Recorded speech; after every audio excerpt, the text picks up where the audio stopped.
Division Superintendent, Dr. Edelberto L. Oplenaria, to our newly installed Assistant Schools Division Superintendent, Dr. Rosemary T. Masesser, to our SGOD team headed by SGOD Chief Dr. Maria Carmela T. Ablin, CID team headed by our CID Chief Dr. Arlene C. Carbonera, school heads, teachers, ladies and gentlemen, a pleasant day.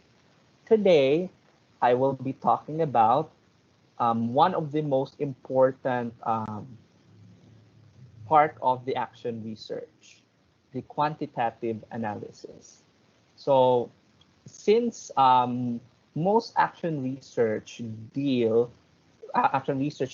with numerical data, we need to analyze them using quantitative analysis. And since they are numerical data, in order to analyze them quantitatively, we need to use what we call statistics. So statistics is the science of collecting and analyzing numerical data for the purpose of describing or inferring in a whole from those in a representative sample. Therefore, in statistics, statistics is our tool in order for us to draw conclusions from our samples, and that can be generalized or not to the entire population. So most of the teachers fear statistics because of the fact that statistics, they believe that the statistics looks like this: formulas and all numbers. And I find it very saddening because statistics, on the other hand, can be done through programs or software such as Microsoft Excel, SPSS, Minitab, or online programs. So let us erase our perception towards statistics that it will be we are going to use a lot of formulas, we are going to deal with a lot of numbers in order for us to analyze the quantitative data. In fact, we have a lot of existing programs or software we can use in order for us to analyze quantitative data. So there is no need to fear statistics. So later on, I will be talking about most of the commonly used programs or software, the Microsoft Excel and SPSS, and I will going to demonstrate how are we going to analyze quantitative data using these programs or softwares. Okay, so there are general classifications of statistics. Number one is the descriptive statistics, which is used to describe data. And number two, the inferential statistics, which is used to infer trends about a larger population based on a study of a sample taken from it.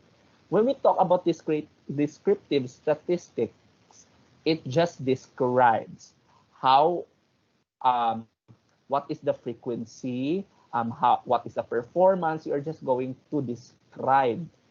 On the other hand, inferential statistics refers to the significant difference or relationship between the variables. So later on, I will be talking about the specifics of these classifications. Okay, so we are now on descriptive statistics. There are two kinds of descriptive statistics. The first one is the measures of central tendency, which is the mean, the median, and the mode. Why are they called the measures of central tendency? Because they tell us the central location of the data. So when we try to plot them, these three tells us where the data is what do we call this? Where are the data located? So asa nagtapok ang data. So these three tell us that. On the other hand, measures of variability talk about range, variance, and standard deviation. So measures of variability tell us how dispersed or how close the data are to the mean. So muna siya ang measures of variability. Unsa kagalayo or unsa kaduol ang data from the mean. Okay? So we are going to talk about the measures of central tendency. First is the mean. Mean is the arithmetic average. It is computed by summing up all the data and then dividing it by the number of data or cases. The median, on the other hand, is the number that divides the data set into two equal parts. It is also known as the middlemost point or the 50th percentile. Mode is the most frequently occurring value in a data set. Ang gabalik-balik. It is determined by simply counting how many times each value appears and then finding the value with the highest frequency. So the mean, it's the arithmetic average. Average ra jud ang mean. The median ang pinakatunga nga number or the 50th percentile. Ang mode is the most frequent number or ang number na nagbalik-balik. Siya ang pinakadaghag balik-balik na number. So given this data set, so let us identify the mean, the median, and the mode. So in this data set, the mean here, so let us identify the mean. So in getting the mean, we are going to get the sum first. So the sum of the data here is equal to 40. So 1 plus 7 plus 4 plus 3 plus 3 plus 3 plus 4 plus 5 plus 7 plus 3 is equal to 40. Now, we are going to identify how many data we have here. So 1, 2, 3, 4, 5, 6, 7, 8, 9, 10. We have 10 data here. Therefore, we're going to divide the sum by 10 and getting 4. Therefore, the mean is equal to 4. Next is the median. So in getting the median, we need to arrange the number in a descending or ascending order, provided that they should be arranged accordingly. Dili nang kuan dapat ascending or descending. So for example, in this case, we have here ascending set of numbers. So as we may see, the middlemost number 1, 2, 3, 4, 5, 6, 7, 8, 9, 10. So we have here the middlemost number. So the middlemost number here are the 2 3s because we have even, right? So how are we going to do that? Since we have even numbers, we are going to add the two middlemost numbers. So in this case, we have 3 and 3. So 3 plus 3 is 6 divided by 2, it's still 3. The median is 3. So when we have even, so we are going to add the two middlemost numbers and then divide them by 2. On the other hand, if we have an odd set of numbers, we are just going to identify the middlemost number if it's odd. And the mode, since we can see that the most frequent, the number that has the highest frequency here is 3, the mode is equal to 3. So that's it. Now, things to note in having the measures of location or measures of central tendency. Among the three measures of location, the most stable is the mean because it takes in all scores. The most unstable is the mode because it simply relies on the frequency of occurrence of a single value. The mean is the most sensitive to outliers. So ang outliers, we call, these are extreme values, either extremely high or extremely low. So it is a practice of researchers to remove outliers from the analysis since this may lead to faulty analysis and interpretations. Moreover, these outliers also are not needed in the interpretation of the study because they are just distractors of the data set. So pwede ra siya kwakon, most especially ka ng extremely high or extremely low. So one thing a trivia, so in the Olympics, for example, or shall we say sports competition that requires judges, for example, gymnastics or diving competition, they are going to remove the highest and the lowest scores because to avoid bias for or bias against a country. And in that sense, mura na po sa remove og outliers in drawing the conclusion or deciding who is going to win the competition. So that's the thing for outliers. So they are not needed in the data analysis because simply they are extremes. So distractors na sila in a sense. Okay, so now we are going to describing distributions graphically. So after identifying the mean, the median, and the mode, we are going to get the frequency distribution using graphs in order for the reader of our action research to understand, or shall we say decipher, the action research easily. So easy sa ilaha ang pagtanaw. So the first is the frequency polygon. It is a line graph that shows that the frequency of occurrence of each score. Seeing data in this format will help visualize a given data set. So a frequency polygon is done by using a line graph. So in this example, president's age at inauguration, the frequency, then ages. So muna siya ang makita nato. So makita nato ang trend using the frequency polygon. Next is histogram.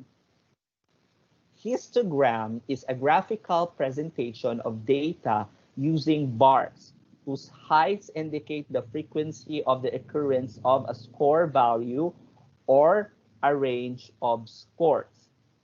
For example, in this case, we have here the frequency and the age. So a histogram, by the way, is composed of bars which represent one set or one category of data. So for example, when you have a student, you want to compare the scores of that particular student in mathematics for a particular quarter. So kato iyang mga unit scores for a particular quarter, you are going to use histogram because there is only one category of data, which is the score of that particular student in mathematics. On the other hand, we have here the bar graph. The bar graph is similar to a line graph or histogram, except that it is used for two or more categorical data. It can be displayed vertically or horizontally. So my example a while ago talks about the student scores in mathematics for the entire quarter, unit scores of that particular student for the entire quarter.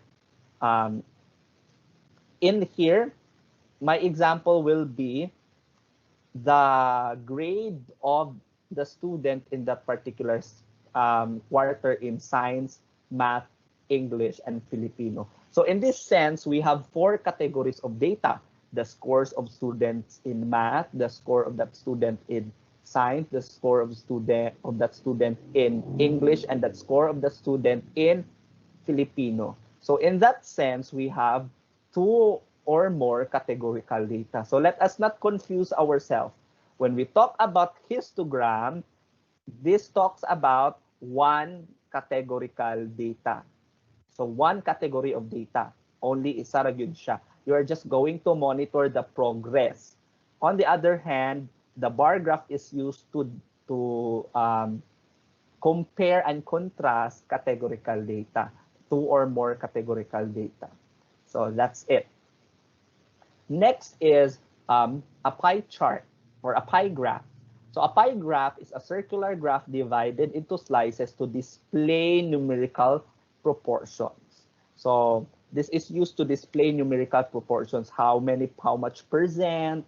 So like in this example, how students get to school you can already see that most of the students ride the bus in going to school given this presentation. So, helpful kayo ang pie graph. So, makita diretso sa reader ang imong buot pasabot. So, if you're going to describe proportions or proportional quantity data represents, so you need to use pie chart or pie graph.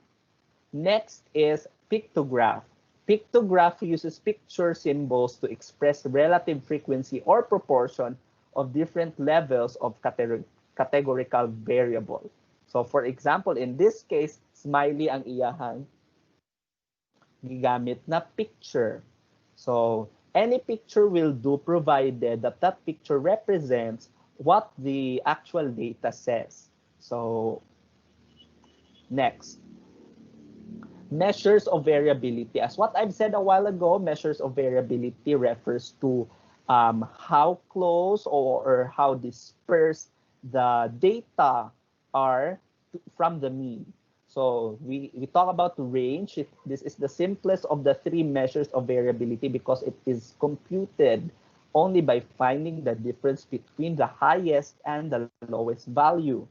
The variance and standard deviation, which I'm going to show you how to compute using the Excel and the SPSS, tell us how close or how dispersed the values are. And also, another descriptive statistic is that the correlation coefficient. It is applied when we want to depict the nature of the relationship between variables. What is this nature of relationship? As we may see in these scatter plots, muna siya ang scatter plots, there are different kinds of correlation. The strong positive correlation, the moderate positive correlation, the no correlation, the moderate negative correlation, the strong negative correlation, the curved linear relationship. So what does this mean? When we talk about, let's first go to no correlation. When we talk about no correlation, there is no relationship between your variables. Walay relasyon ng iyong variable. For example, the gender and the gender of the pupils versus their performance in class. So if the data says that there is no correlation, therefore there is no relationship, walay relasyon sa iyang gender o ang iyang performance sa iyang class. It does not affect after all. On the other hand, when we talk about positive correlation, so we have here strong or moderate, but still it's a positive correlation. The data are positively sloped at a 45-degree angle. So padulong siya sa positive. So strong positive correlation. So what does this mean? So this means that the relationship between variables, your variables, is direct. Meaning, og nag-increase ang variable A, nag-increase po si variable B.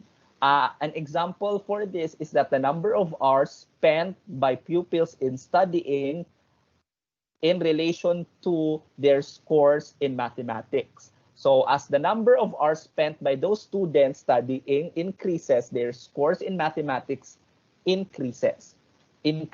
Therefore, they have positive correlation. On the other hand, when we talk about negative correlation, the data are negatively sloped at a 45-degree angle. So negatively sloped siya. So it would mean that the relationship is indirect.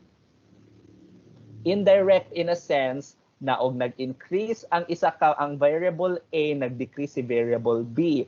Og nag-decrease si variable A, nag-increase po si variable B. An example for this is the number of hours spent on social media versus the scores in mathematics. For example lang ni siya, if the student spends much time on social media, nagkaubos iyang scores in mathematics. And that's what we call indirect relationship. The more number of hours spent on social media by that particular student, the lesser his or her scores in mathematics get. So that's it. So that's the difference between the two. Later on, I will be talking about the figures on how to identify if it's a strong, moderate, or it has no correlation after all. So we are going to talk about that later. So next is inferential statistics. So again, when we talk about inferential statistics, we are going to establish the significant relationship or significant difference between the variables or samples. So in inferential statistics, we need to have the hypothesis testing. First, we need to formulate the research question. Next is state the null hypothesis. Third, specify level of significance. Fourth, calculate inferential statistics. 5, decide on the null hypothesis. And last, we need to draw conclusion. So the first one is to formulate the research question. Why is this needed in inferential statistics? Because this establishes, our research question establishes the goal of the research or the objective of the research. For example, is there a significant difference between the pre-test and post-test scores of pupils exposed to manipulatives? So in this sense, the goal of the research is to test if whether the manipulatives positively impact the scores of the pupils. So this is very important. Formulating the research question before jumping to the hypothesis is very important. Next is state the null hypothesis. The null hypothesis is a general statement that states that there is no relationship between two phenomena under consideration or that there is no association between variables.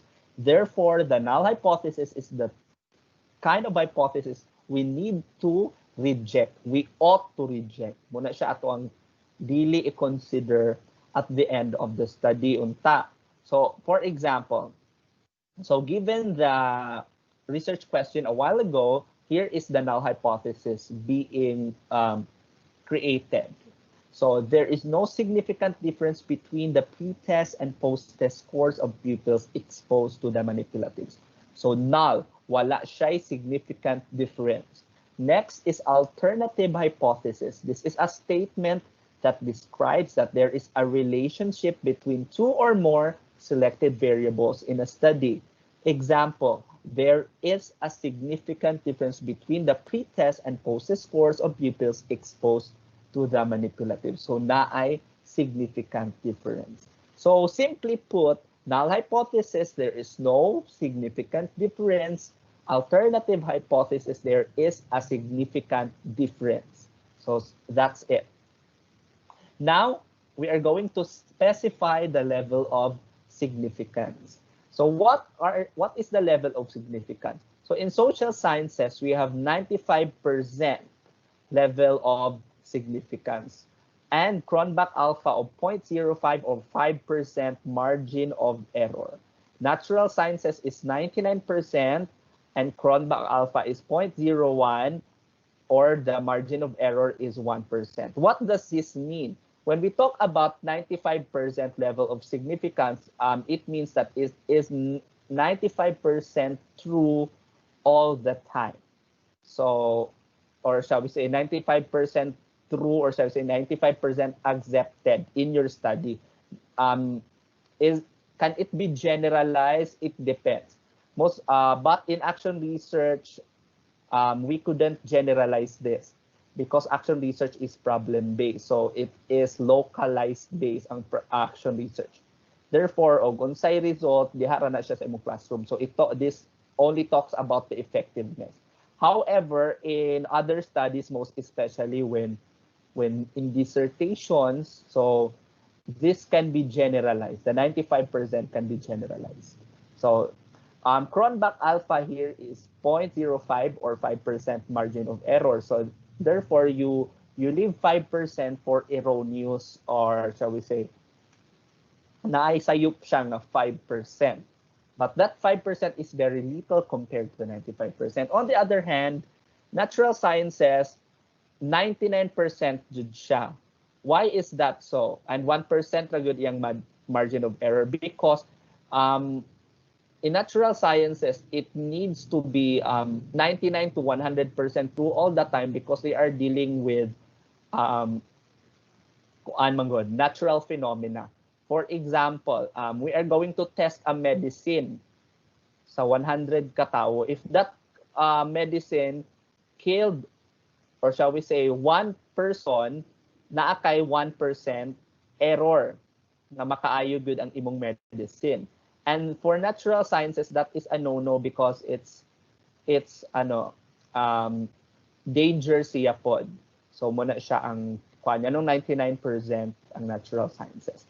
And also, talking about Cronbach alpha, we are going to talk about the p-value. The p-value here determines the margin of error or the Cronbach alpha. So later on, we are going to see what the p-value looks like and how it is being generated. Next is compute the inferential statistics. We have three kinds of inferential statistics. So the first one is paired t-test. Paired t-test compares the means of two dependent sets of data. So what do we mean by two dependent sets? So most especially the paired t-test is used when we are going to establish growth. For example, is there a significant difference between the pre-test and post-test scores of pupils exposed to the manipulatives? So in this research question, we are going to analyze the growth, establish the significant difference between the growth of the scores of the pupils. Another example when we are going to use the paired t-test is the weight. For example, after introducing a diet to a certain individual, he lost weight. So naay difference ang weight, but is the difference significant enough in order for us to recommend the diet to someone? So ana siya ang paired t-test. So dependent ang pre o post mo na siya. Gamito nato si paired t-test. On the other hand, when we talk about independent t-test, this compares the means of two independent or unrelated groups. For example, is there a significant difference in the mathematics scores between pupils who are exposed and not exposed to the manipulatives? In this sense, wala ta nag-compare og growth sa before o after. In this sense, nag-compare ta sa score, sa mathematics score sa pupils who are exposed to the manipulatives and the scores of pupils who are not exposed to the manipulative. So that's when we are going to use the independent t-test. Next is one-way ANOVA. One-way ANOVA is just the same with independent t-test. However, in independent t-test, there is only two. So in one-way ANOVA, it is more than two. Basta more than two na. For example, is there a significant difference in the mathematics scores among learners who are exposed to the manipulatives, exposed to video lessons, and exposed to both video lessons and manipulatives? In this sense, we have three independent samples, or independent samples. First, the group of pupils who are exposed to the manipulatives. Next, the group of students who are exposed to the video lessons. And lastly, the group of pupils who are exposed to the video lessons and manipulatives. So in this sense, we are going to use one-way ANOVA. Next step is decide on the null hypothesis. If the p-value, since education is under the social sciences, our p-value should be set at 0.05. If the margin of error 5%. If the p-value is greater than 0.05, therefore accept the null hypothesis and reject the alternative hypothesis. If the p-value is less than 0.05, therefore the margin of error is less than 5%, therefore reject the null hypothesis and accept the alternative hypothesis. So how are we going to do that? Next step is draw conclusion. So di ba naa naman tayo result, for example. So based on the decision of the null hypothesis, we either conclude that there is a significant difference between the two means, possibly meaning that the intervention or treatment has worked in our favor if we reject the null hypothesis, or declare that there is no significant difference between them if we fail to reject the null hypothesis. The conclusion then is the answer to the research question. So this is the last step of inferential statistics. And this is the end of my presentation for quantitative analysis. And after this one, I will show you how are we going to use the software, Microsoft Excel and SPSS in interpreting and analyzing quantitative data. So how are we going to use statistical treatments? So after this presentation. So I guess that would be all. Thank you. And once again, have a good day.